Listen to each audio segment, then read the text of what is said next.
بسم الله الرحمن الرحيم. السلام عليكم ورحمة الله تعالى وبركاته. درس جديد مع اسم جديد مع درس الطالب الدكتور المجد المتميز الأخ صافي من فلسطين المقيم حاليا بكاليفورنيا، خالد صافي. ما شاء الله، أعجبت كثيرا بهذا الدرس الطيب. في درس الصاد، اتصالات الصاد، نبدأ أولا بصاد ألف، ونشرح تفاصيل خاصة بحرف الصاد. بسم الله. أولا في الميل،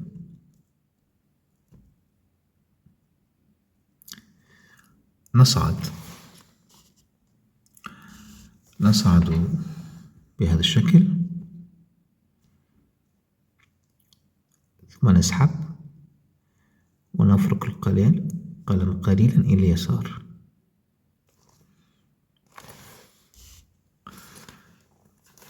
وإذا أردنا أن نكتب الطاء مثلا نصعد مثل سحبة الصاد، ولكن ننزل إلى اليمين ولكن بدون فرك. لاحظ هذا وكأنك نازل للطاء، وهذا للصاد. الفرق بينهما في هذا الميل،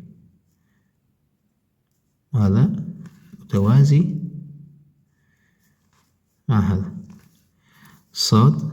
هذا الميل وهذا الميل متوازيان، أما هذا يقطعهما. هذا هو الفرق الأول بين الصاد والطاء. الفرق الثاني في نهاية هذه الحركة هنا، الاتصال بين الحركة الفوق واللي تحت يكون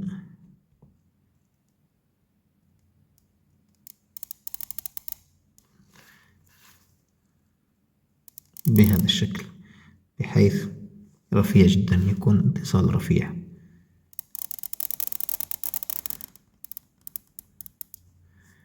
هذا الصاد.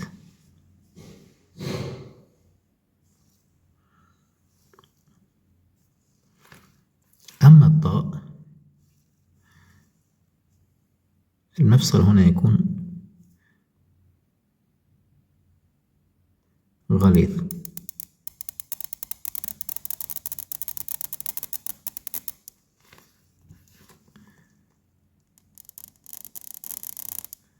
يعني بدون إشالة نعرف أن هذا طاء وهذا صاد، بدون إشالة.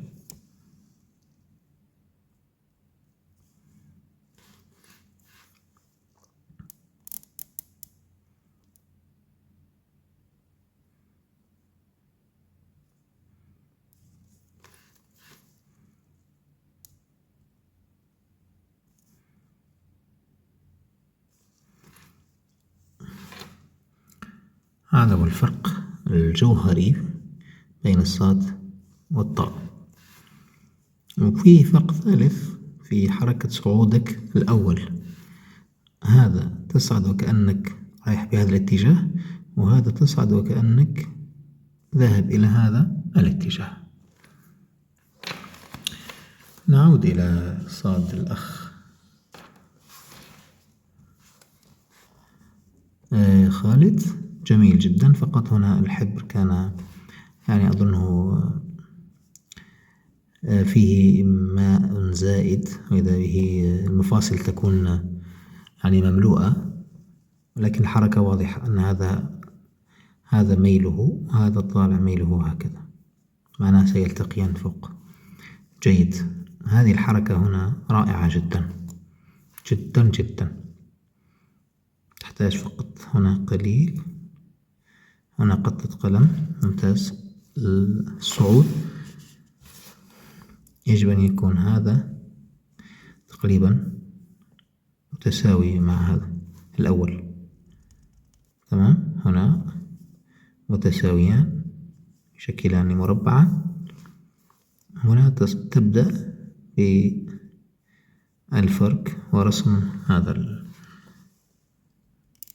هذا الأليف مناسب جدا. الآن صار جميلا جدا. ممتاز. نعود إلى صاد باء. هنا الوصلة الأولى تحتاج لتكون رفيعة أكثر، هكذا. هنا ثخين. هذه الحركة ما شاء الله أبدعت فيها، وكل خطاط كيف يستطيع أن يكتبها. فعندما تأتي هكذا يمكن تعمل بهذا الشكل.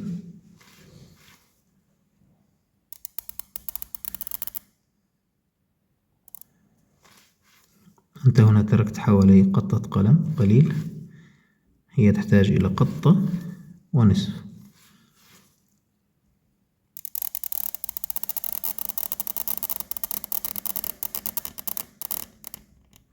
عندما تصل إلى هنا أنت توقفت هنا، يحتاج إلى هذه الحركة، إلى قطة قلم. جميل، ما شاء الله. واصل. صاد جيم. جيد. هنا تحتاج إلى هكذا، يعني بهذا الشكل، ثم إلى رفع قليل، ثم هكذا. نرسمها تحت نوضحها أكثر.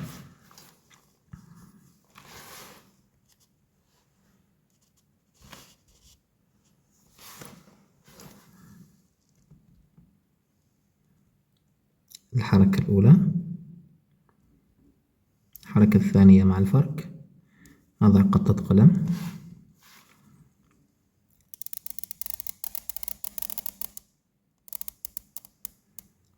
صاد، نصعد بشكل حجم قطة قلم، ثم نلف للأسفل،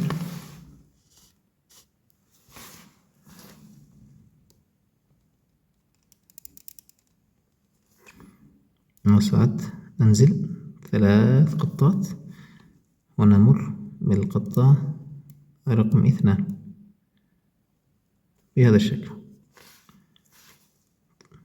ثم بنفس طول السحبة الأولى نصعد فوق ونفرك القلم بحيث أن نرسم هذا الخصر هنا، ثم نأتي من هنا وننزل بشكل أني نرسم قوس يشبه المثلث.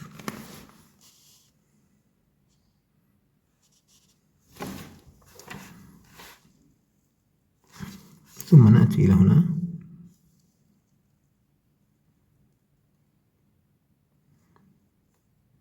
نكمل القوس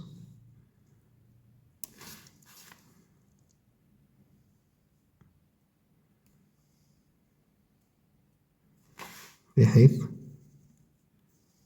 توقف هنا. والذين تعلموا معنا الحساب الذهبي قلنا من هنا إلى هنا 4، 1 2 3 4، ثم من هنا 1، ثم 1 2 3، ثم 1 هنا، 1 هنا، ويأتي 1 2 4 5 6 7 1.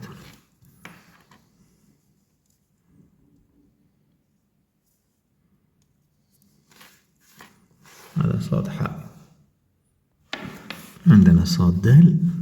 جميل. نفس الملاحظة تتكرر، الصوت يكون رفيع قليلا إلى هنا. هذه الحركة هنا تحتاج فرق، ثم هكذا يصعد الدال. جيد، هذا ممتاز. هنا نصف قلم، هنا قطة قلم كاملة، هنا نصف، هنا قطة قلم كاملة. ممتاز ممتاز ما شاء الله، ممتاز، برافو. صادرة. الملاحظة هنا قطة قلم فقط.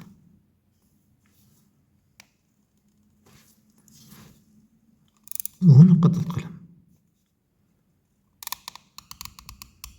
كسر وترجع. رائع رائع، هذه الوصلة رائعة جدا. واحد ثم واحد هنا، واحد. ممتاز ممتاز. هذا الشكل يرسم هكذا، نفس الملاحظة الأولى. صاد سين، بدأ المستوى ينزل قليلا.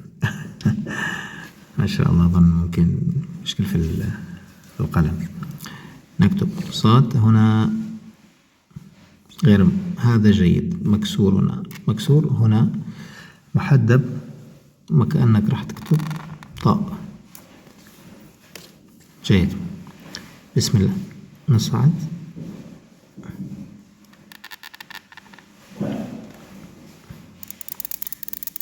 صاد.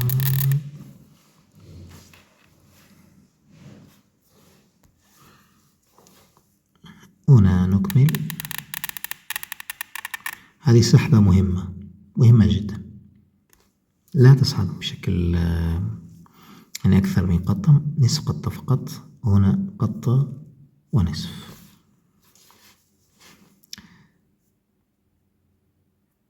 نعمل هذه الحركة نفس حجمها، نفس هذا الفراغ.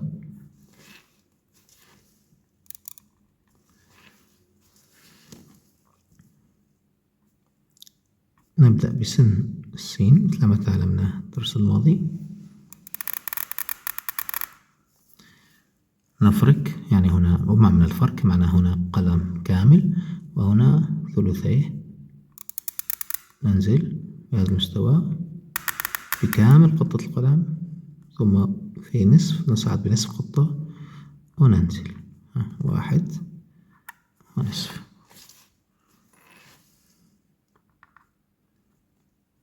نعمل هذا الخنجر مثل ما شرحناه المرة الماضية.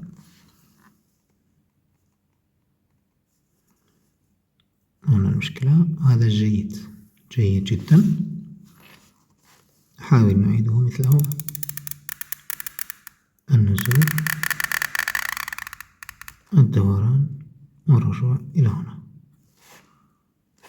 طاء سين، سين صاد.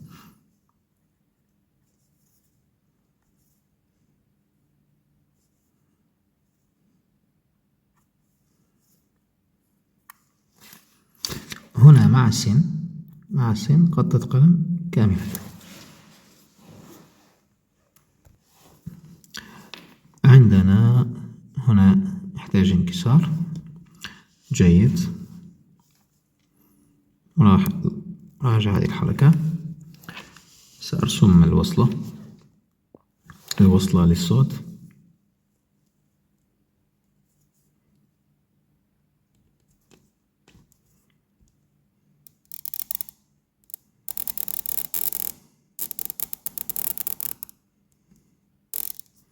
أول شيء بدأنا بالحرف المفرد، لهذا يجب على الطالب أولا ينهي الحروف المفردة، مهم جدا إتقانها بحساب الذهبي مثلا أو بغيره، ثم لأن في الاتصالات تكون سهلة جدا.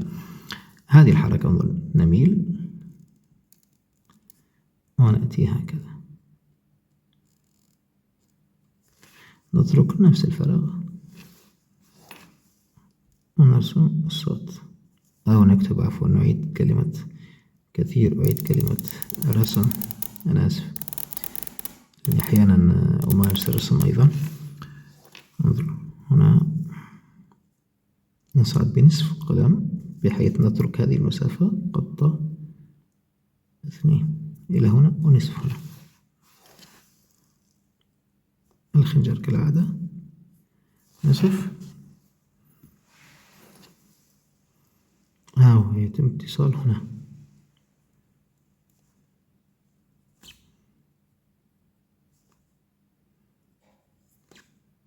قطة قلم هنا.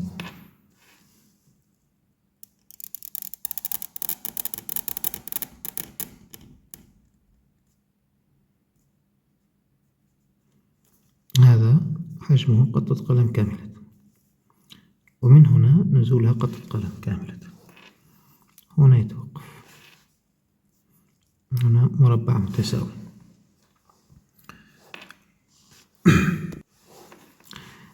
هذه الملاحظة الأولى. هنا نأتي إلى هذه السحبة،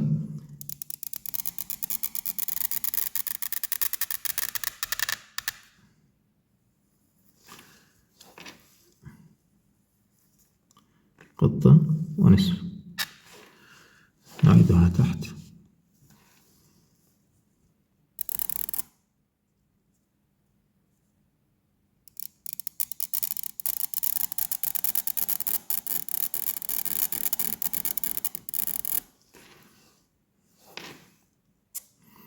نترك مسافة مثل ما قلنا أنه محدب، ثم مفصل غليظ،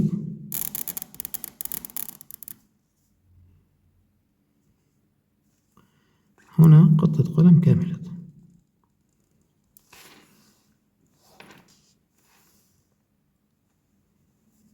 هنا قطة قلم كاملة.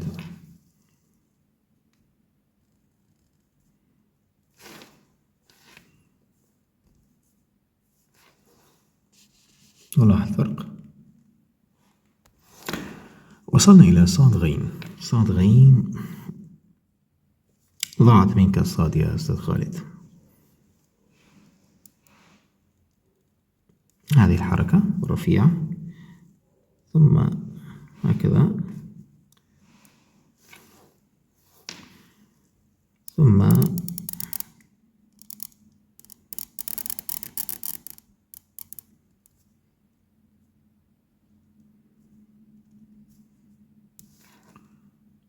هكذا ننزل قطة قلم كاملة. هنا يبدأ ما يسمى برسم العين وليس كتابتها.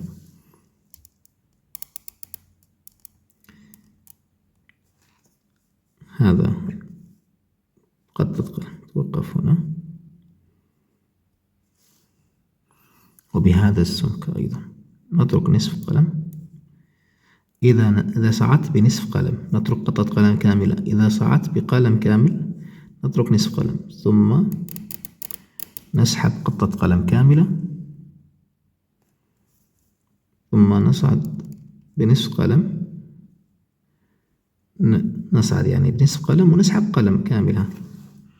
ترى أن العين كل حركة فيها حجمها قلم كاملة. قلم هنا،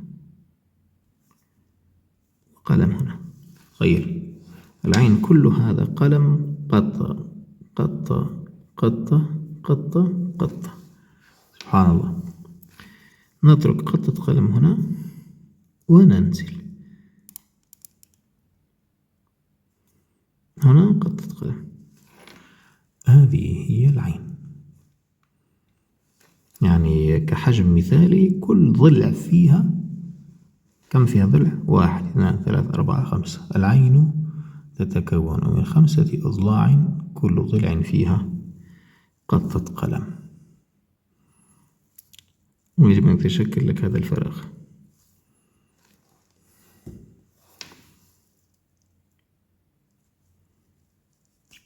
بسم الله ما شاء الله. وصلنا إلى عين، إلى صاد فاء. طيب الصاد هنا بدأ يضيع عندك.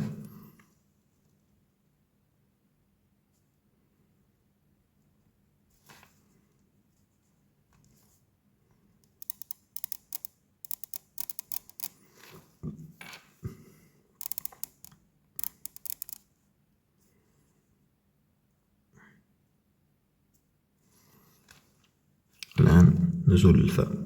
الفاء سحبة لها ممتازة. أظن الحبر فقط خفيف عندك، يسيل أكثر، أو القلم غير حاد. انظر وكأنك تكتب الشق الثاني من الهاء، تشبه حركة الهاء. هذه الحركة تشبه هذه الحركة. الحركة الأولى لها هكذا فرق، ثم الحركة الثانية هكذا، ثم هكذا، ثم هكذا. هذه نفسها تقريبا تشبه، إلى أن فيها نوع من الحدة هنا غير مقعرة بهذا الشكل. ولكن كم تصعد؟ هذا الصعود قطة 2، ثم نصعد نصف ونرجع، بحيث أن يكون هذا الارتفاع داخل وهو قطة قلم كاملة. نسحب، نبدأ نكتب كأنك تكتب باء.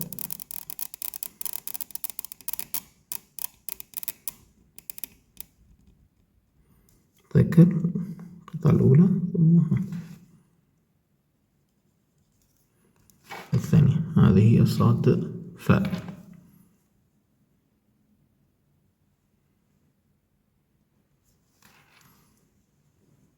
قطة قلم هنا ممكن يجب أن يكون متساويان.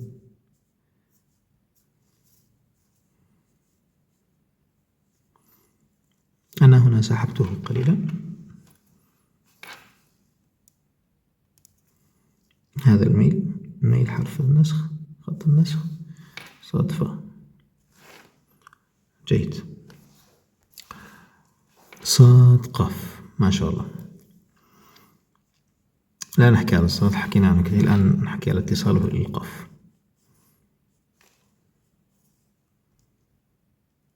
نصعد الحركة الأولى مع الفرق، قطة قلم، نأتي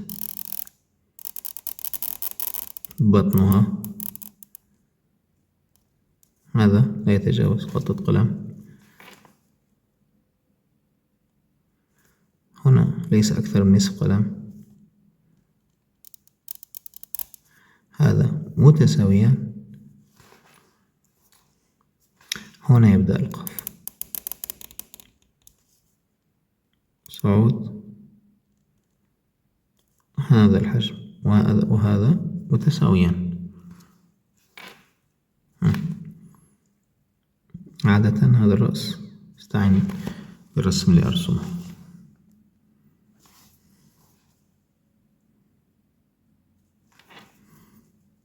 متساويان كم؟ قطة ونصف، قطة ونصف. نأتي حاول أن نجعل، لو نقسم القوس إلى 3 أقسام يكون هذا هنا القسم هذا هو مركز ثقل. هذا هنا نصف قلم، هنا قطة قلم كاملة.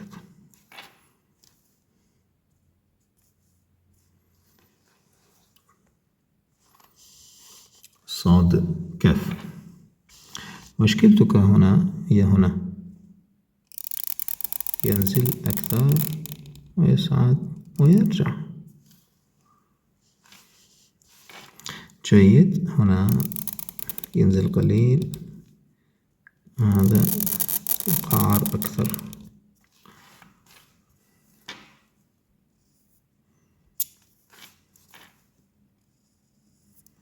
طيب نكتبه. خرج عن الصاد لاتصال الكاف، ننزل بقطة قلم وكأنك هنا عملت يعني تخفيف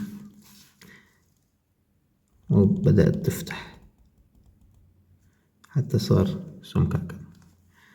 تأتي إلى هنا،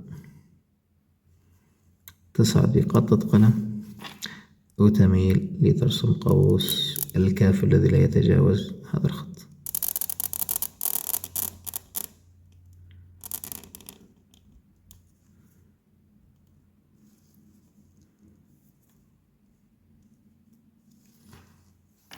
هذا يميل إلى الأعلى.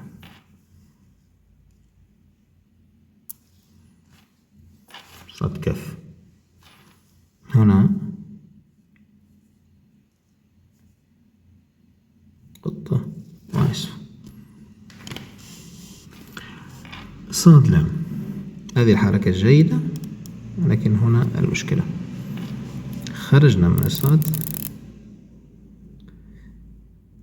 ننزل للنزول الأول قدره قطة قلم، الصعود بميلان قدره قطة قلم، ونبدأ نعمل هذه الحركة الأس المتكررة دائما وأنت صاعد أو نازل.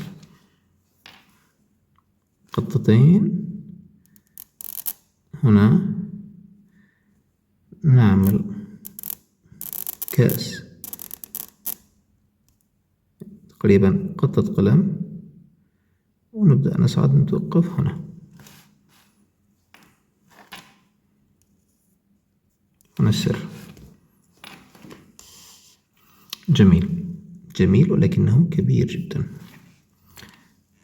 هنا نضطر نكتبها كاملة.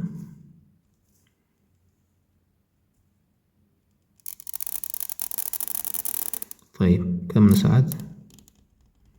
قطة قلم. كم سحبة؟ نفس سحبة الصاد تتكرر. تمام. إلى هنا قطة قلم، ثم نبدأ نرسم. نكتب أو عفوا نكتب، نترك هذا الفراغ، ننزل. كم هنا؟ نصف قلم. هنا نصف قلم.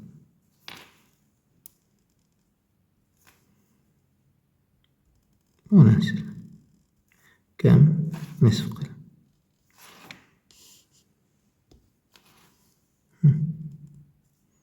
هذه نضيفها الآن.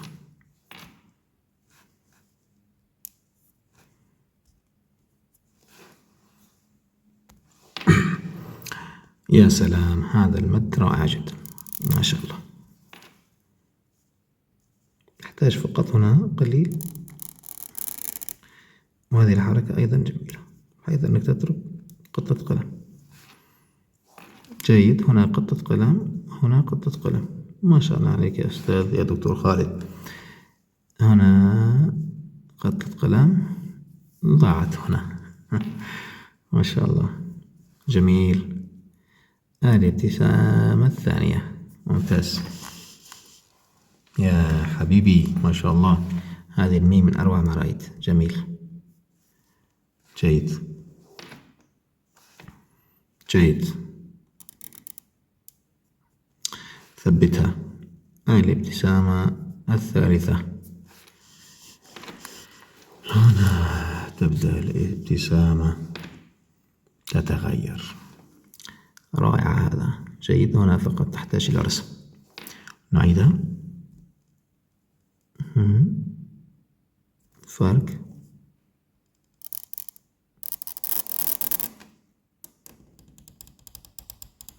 شوف تماما نفس الحجم. كم؟ قطة قلم. هنا نخرج من المنتصف بنفس الحجم لكن برسم.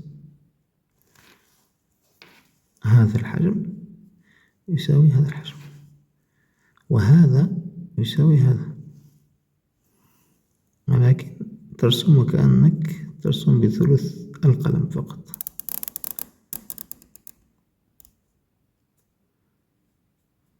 مع الممارسة الدائمة تستطيع أن تأتي بها. هنا تترك نصف. الآن نبدأ السحبة اللي وفقت فيها. هذه السحبة يجب أن تساوي حجم الميم مثل ما أنت فاعل هنا.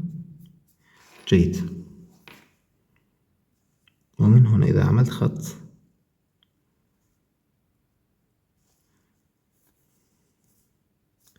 يقيس 3. هنا نعمل خط. رائع رائع يا رائع. جيد. على هيئة ابتسامة رابعة. هنا وفقت في الصاد مع بعض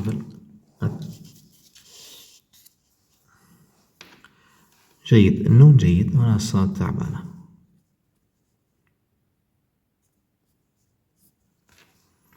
النون جيدة. ما شاء الله وصلنا إلى صاد نون. جيد.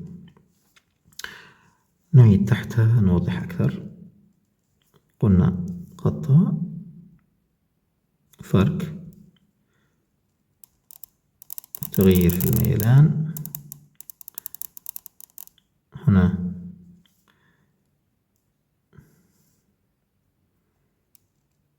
هذا يرسم ويأتي أحيانا بالكتابة بسرعة في كتابات دقيقة. عندما نصل إلى هنا هناك سر.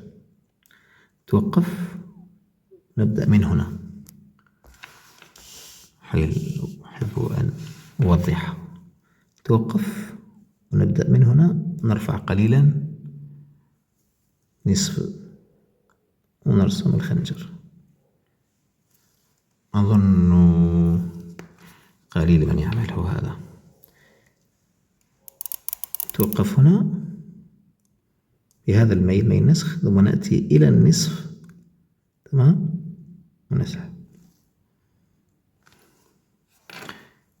إذا أردنا أن نرسم قوس النون ننزل أكثر. أما إذا أردنا أن نسحب سحبة طويلة للنون، ما شاء الله ما أحلاها، يجب أن نترك فقط خطة قلم. الآن نذهب إلى هذا الجمال. أني أرى شيئا جميلا هناك، سواء في الصاد أو في الواو. ما شاء الله، ابتسامة وقلب. ما شاء الله، ما شاء الله على هاي.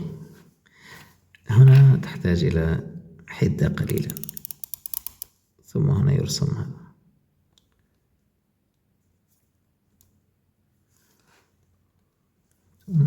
هنا ما شاء الله أبدعت. هذا يحتاج إلى ترفيع أكثر. هذه حركة رائعة. هنا قطة قلم. يا سلام، ما شاء الله. هذه 10/10. ما شاء الله. نسحب الآن سحبة النون. ما شاء الله، ما شاء الله،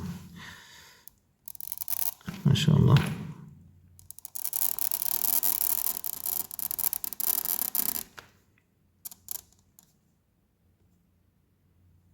ما شاء الله عليك. أتت عفوية وخفيفة. ما شاء الله عليك. هنا فقط أوضح هذه. نأتي من هنا. شو رأيك نتنافس يا أستاذ؟ أشعر أنك ستفوز علي. نعمل خط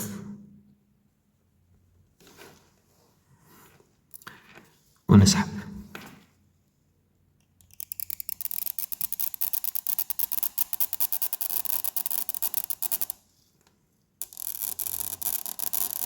بسم الله، ما شاء الله، بسم الله.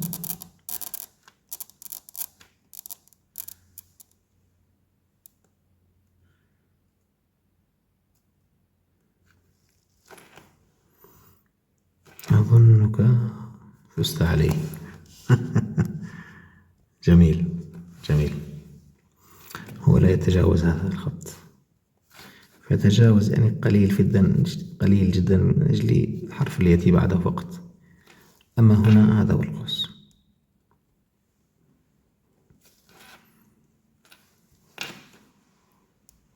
ما شاء الله.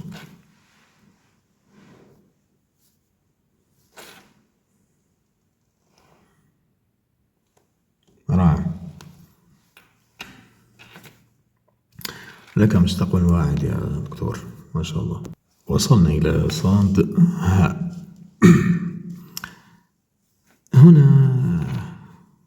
هناك بعض الأسرار. نصعد، نفرك،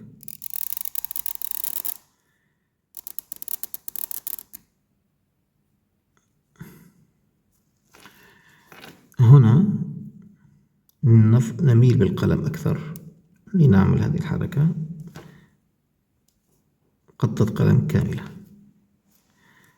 تمام، نترك قطة قلم هنا، نأتي بنفس هذا الحجم،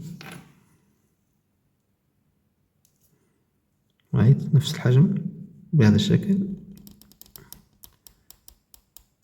توقف هنا، نأتي إلى هنا ونعمل السين. تمام، ونجعل هذا في المنتصف.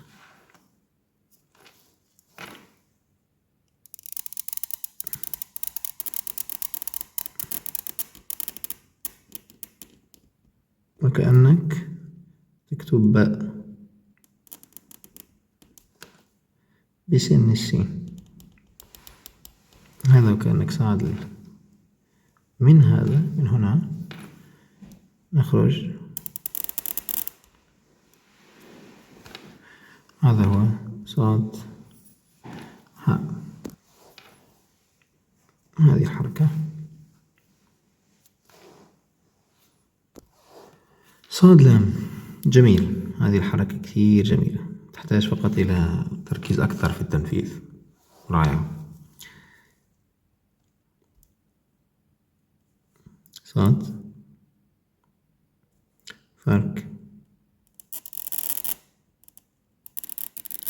صعود، نزول بقطة قلم،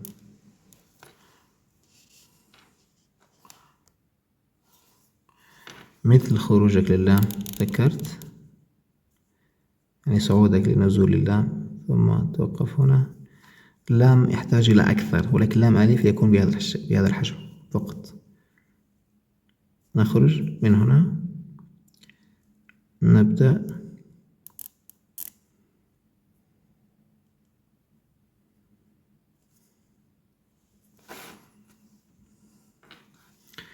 لو عملنا هذا المربع في المنتصف، نرسم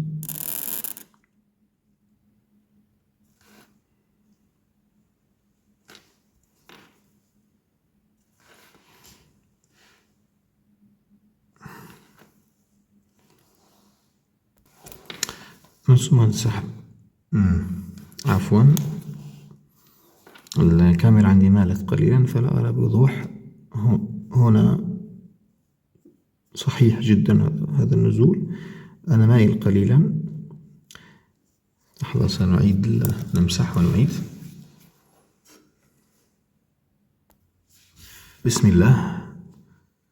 نحاول أن نصلح ما كتبنا. عندنا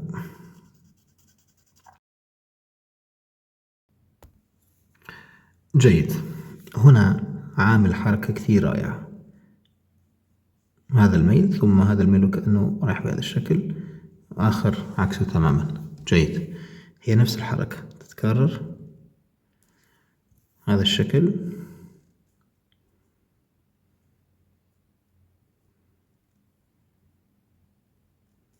يرسم، ولكن اللام ألف هنا يجب أن تكون صغيرة مقرمطة حتى تكون جميلة.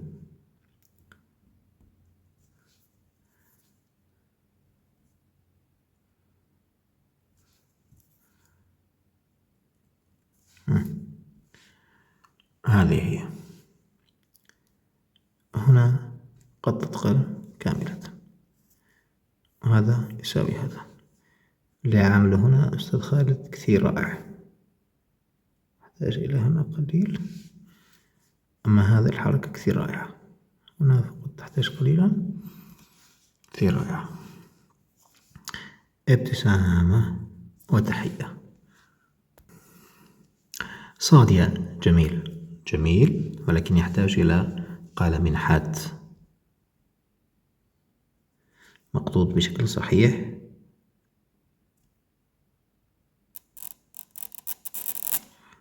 انظر، تصعد بنصف قلم، ثم هذا الجزء قطة قلم كاملة يعني تعود للسطر. هنا هذا الجزء يكتب فقط كأنك تكتب S ولكن بثلثي القلم. ثم الكأس تعود إلى هنا. هذا هنا يأتي.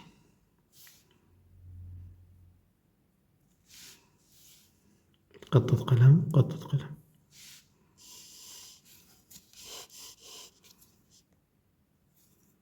هنا رائعة، ابتسامة أخرى.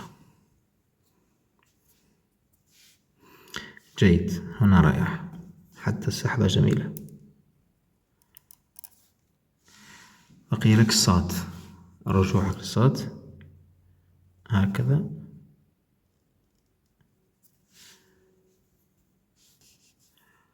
ممكن نكتبها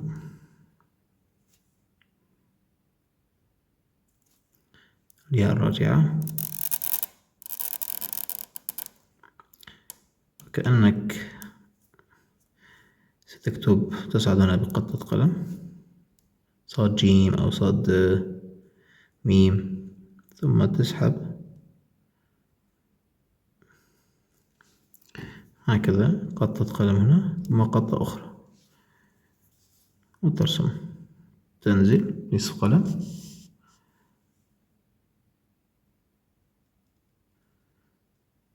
ترفع، وكأنك يعني ستكتب الكاف ثم تعمل هنا ضعف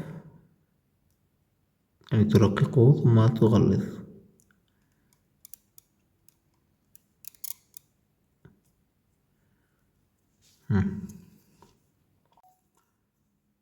ما شاء الله.